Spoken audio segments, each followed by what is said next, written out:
The EFF is proud of the efforts by the Southern Caucus in the Pan-African Parliament to foster African unity and fight for the implementation of the rotation principle.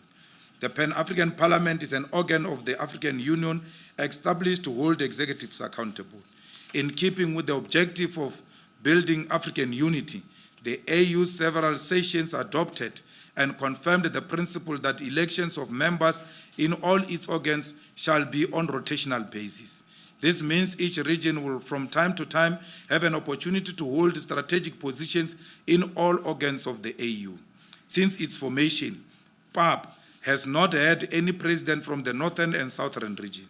The East, the West, and Central region, dominated by Francophone countries, have historically used their numerical strength to block the practice of rotation. Despite the AU's advice that PAP must comply with the rotational principle, the dominant regions sought to ignore this and proceed with elections. Over the years, France has manipulated these numbers to impose a candidate of their choice.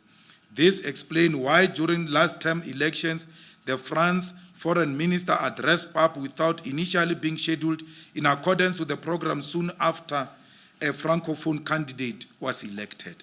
Similarly, it is no coincidence that the President Emmanuel Macron's visit to South Africa coincided with PAP's program to elect a president, which means Macron, like his Minister of Foreign Affairs, was meant to give a surprise visit and address the Pan-African Parliament with the hope that PAP will have elected their supported Francophone candidate.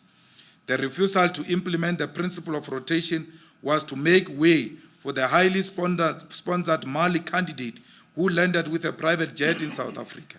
However, thanks to the resistance and formidable spirit of the Southern Caucus, supported by the Northern Caucus and all progressive members of the Pan-African Parliament, France's plot was defeated.